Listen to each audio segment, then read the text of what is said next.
pemimpin itu adalah cerminan dari rakyatnya. Ya. Dan kita memang berharap pemimpin yang hadir itu adalah pemimpin yang adil.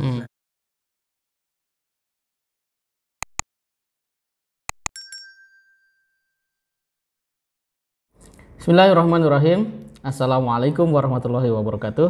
Waalaikumsalam warahmatullahi wabarakatuh. Alhamdulillah sahabat kalian, kita ketemu lagi untuk sama-sama menjernihkan pikiran kita dan memompa semangat dalam diri untuk lebih siap berkarya secara nyata, setidaknya dengan konten-konten positif begitu. Dan di samping saya ini adalah Bang Majelis bin Mustafa, Sekjen Pengurus Pusat Pemuda Hidayatullah.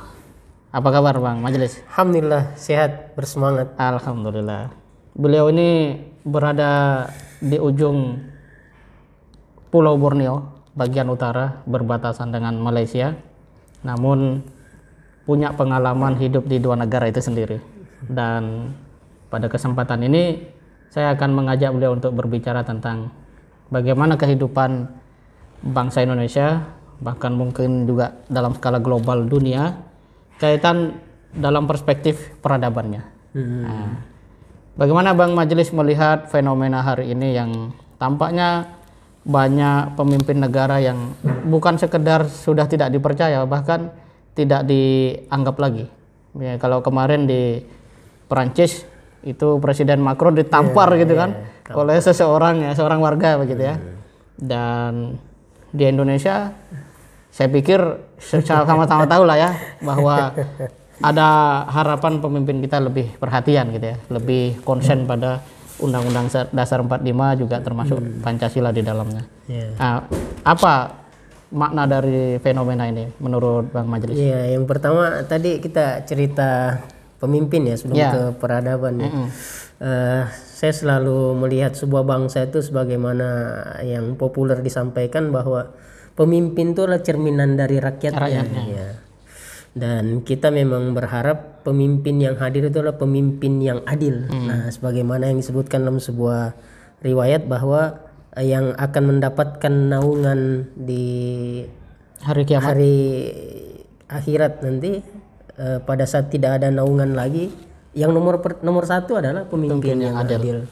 Dan pemimpin yang adil ini yang akan membawa kesejahteraan buat rakyat, baik itu secara lahir ya maupun batin ya, bahagia di dunia, bahagia di akhirat. Nah, itulah pemimpin yang sebenarnya. Nah, keterikatan antara pemimpin dan peradaban adalah pemimpin inilah yang akan memimpin peradaban sebuah manusia dalam komunitasnya ya. Kalau dia negara berarti peradaban negara itu, kalau dia sebuah komunitas tertentu berarti dia memimpin peradaban komunitas itu ya. Nah, cerita bangsa, khususnya bangsa Indonesia, bangsa kita ini kan bangsa keempat terbesar di dunia ya. Ya, dari sisi jumlah penduduk ya. Artinya kita termasuk negara yang harusnya diperhitungkan. Saya ingat dulu, masih cerita pemimpin ya. Saya ingat dulu bagaimana Soekarno waktu diminta datang ke Rusia ya waktu itu. Uni Soviet. Soviet ya, masih Soviet ya, sebelum pecah kemudian sekarang Rusia. Nah, dia bisa ke sana, mau ke sana dengan syarat. Artinya apa? Pemimpin Indonesia, sebuah bangsa keempat terbesar di dunia, itu punya bargaining power yang begitu besar. Bisa datang ke sebuah negara, apalagi Soviet juga negara besar ya waktu itu, negara yang sangat diperhitungkan ya. Jadi satu negara superpower juga, punya bargaining power yang begitu besar. Bisa datang ke sebuah negara dengan syarat, dan syarat itu dipenuhi. Di mana waktu itu beliau syaratnya adalah dia akan datang kalau makam Imam Bukhari ya didapatkan, dan alhamdulillah dicarikan. Bergeser kemudian setelah Soeharto dianggap sebagai orang yang mampu memimpin Indonesia menjadi macan Asia. Ya, ini masih cerita tentang bangsa Indonesia ya. Pemimpin bangsa Indonesia. Nah, kita masih sampai di situ ya. Nah, seterusnya nanti dibahas lain kali.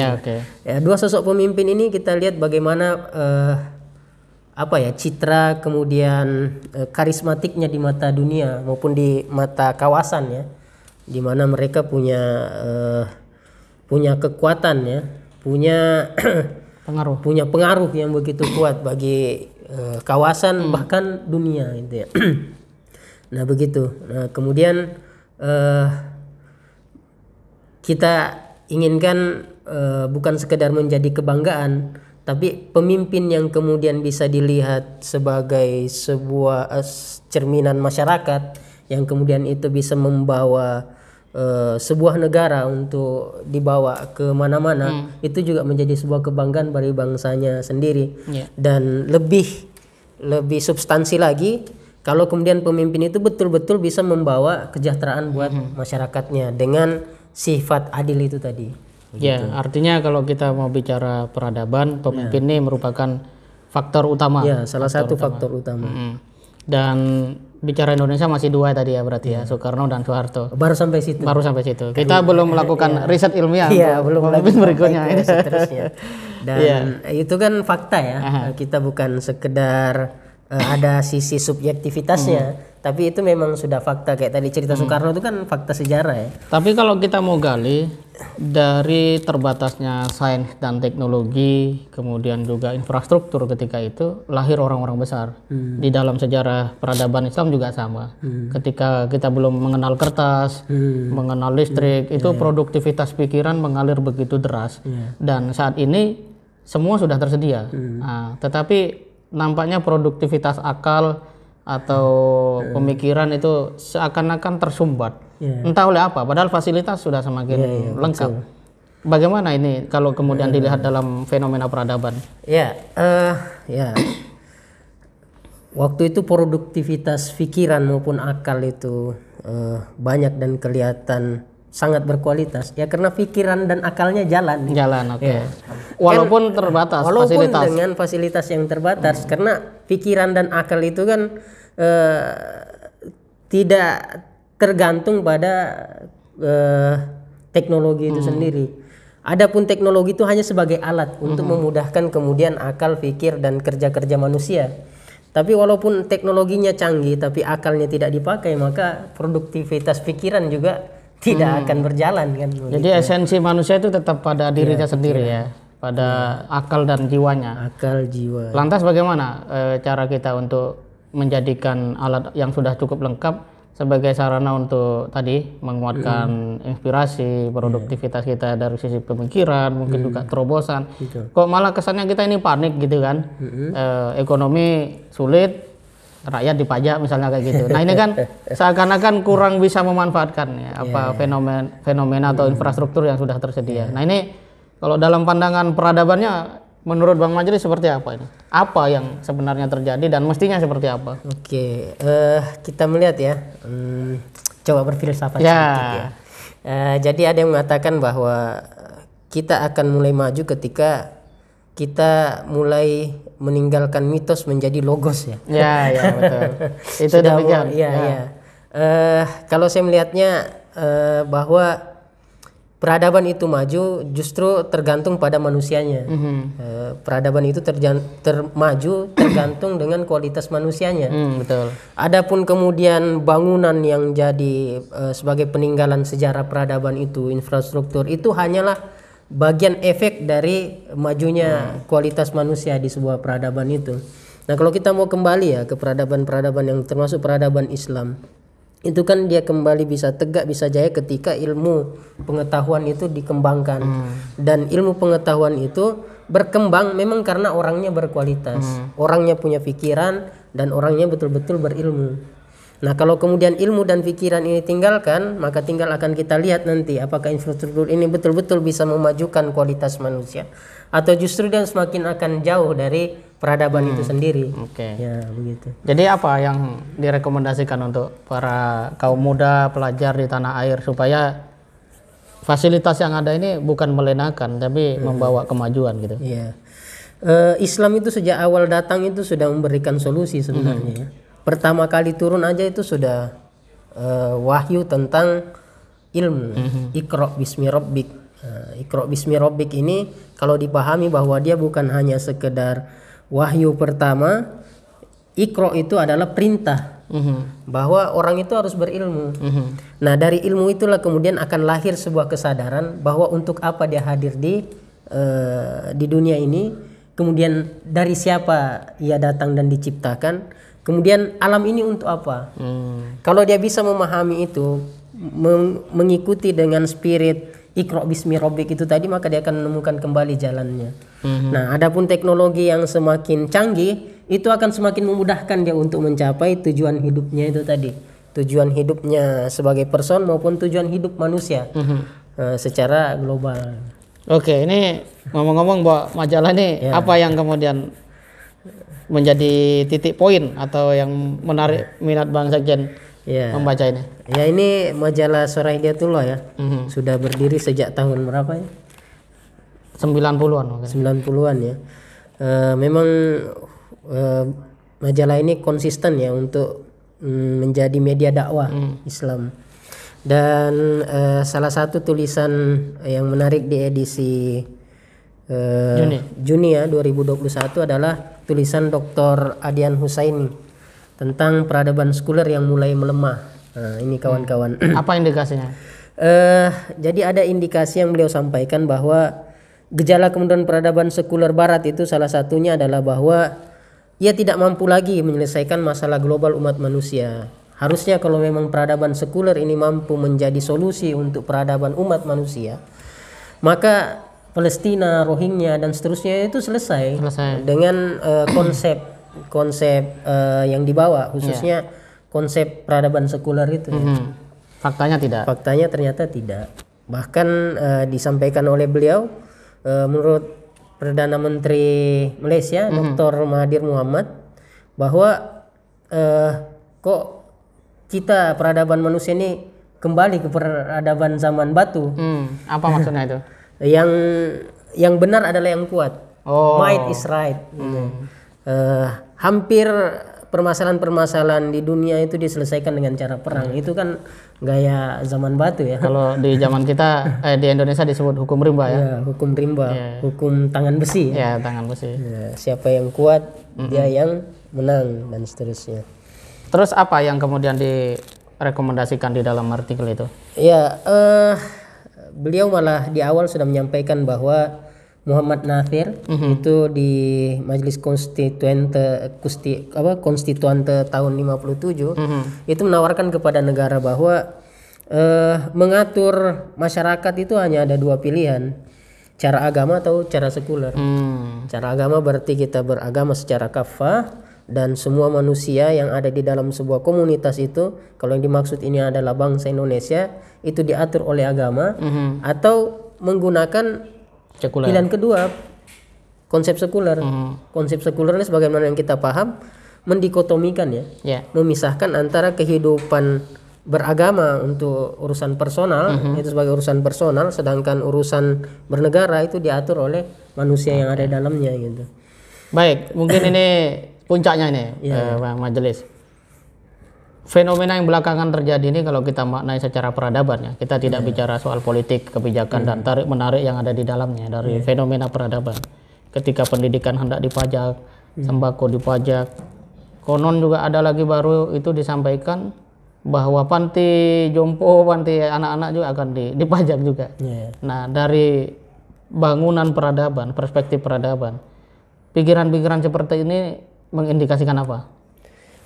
Mengindikasikan sebuah kehancuran kalau saya lihat. Karena kalau kita pelajari sejarah, pajak yang habis-habisan, pajak yang mencekik rakyat, ya.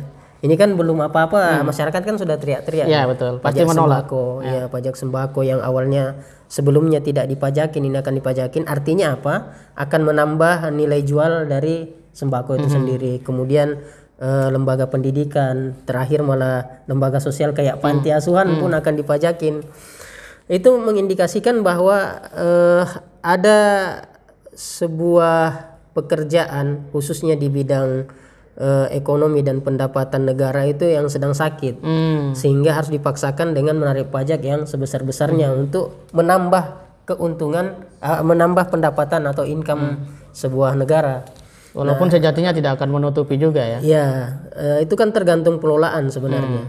Bagaimanapun income yang besar, kalau pengelolaannya tetap lebih besar pasak daripada tiang, itu pasti akan kewalahan. Dan semakin lama semakin akan kelihatan beratnya untuk diatasi.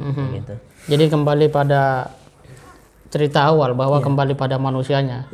Jadi problem saat ini sebenarnya bukan pada problem angka nominal APBN ya, tapi manusia yang mengelola APBN manusia itu. Mengelola. Termasuk itu tadi intinya kan kembali kepada kita melihatnya secara sehat ya, secara sehat bahwa ada ndak akal pikiran itu dipakai di situ semaksimal mungkin, atau jangan-jangan justru hawa nafsu yang mendominasi di situ. Sehingga yang lahir adalah ketamakan dan keserakahan, bukan kesejahteraan yang didahulukan. Jadi semakin kita jauh dari nilai-nilai yang sesungguhnya dibutuhkan fitrah manusia, itu akan menjadikan kita semakin jauh dari kepekaan moral gitu. Jadi intelektual yang canggih justru menjadi tadi hukum rimba. Karena dia punya power. Dia bisa memaksakan, kemudian dia tidak lagi memperhatikan aspek-aspek moral. Tambah satu sedikit ya. Kalau kemudian ternyata manusianya juga sudah bergonta-ganti, kemudian tidak bisa juga menyelesaikan permasalahan sebuah bangsa, jangan-jangan bukan karena manusianya saja. Ada yang lebih dalam daripada itu. Apa itu sistemnya?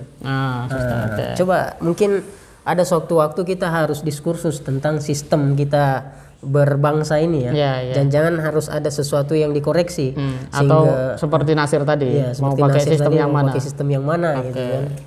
Dan ini tentu membutuhkan sebuah energi untuk bisa memberikan bukti, termasuk di dalamnya argumen-argumen secara ilmiah. Tentu ini juga panjang waktunya ya, dan berarti ada kesempatan lah anak-anak muda hari ini untuk berpikir soal itu. Baik, terima kasih banyak Bang Majelis atas waktu dan sharingnya. Semoga bermanfaat. Amin.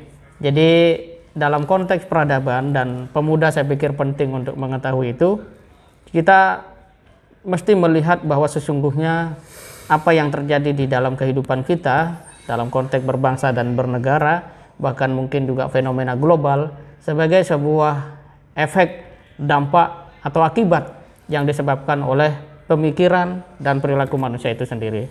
Artinya akan baik tidaknya kehidupan manusia bergantung pada bagaimana pikiran manusia itu sendiri dibangun. Kalau manusia menganggap bahwa keuntungan itu pada materi, maka dia akan menjadikan hidupnya berpaham materialisme. Kalau dia berpandangan bahwa keberhasilan itu adalah pada kedudukan, jabatan, maka manusia akan berpandangan dengan nilai-nilai pragmatisme. Tapi kalau kita melihat bahwa keberuntungan itu adalah menghadirkan manfaat yang sebanyak-banyaknya bagi kehidupan, bagi sesama, maka kita akan menghadirkan satu peradaban mulia, yaitu peradaban Islam itu sendiri. Dan inilah yang menjadi satu PR ketika Bapak Adian Husaini di majalah Hidayatullah edisi Juni ini mengatakan peradaban sekuler semakin melemah. Apakah kemudian pemuda-pemuda Islam bisa hadir ya? Hadir, memberikan tawaran konsep dan langkah-langkah konkret mewujudkan peradaban Islam yang akan mengobati sakitnya peradaban sekuler ini, sehingga orang kemudian tercerahkan menuju baldatun thayyibatun wa rabbun ghafur. Terima kasih banyak Bang Sekjen atas waktunya.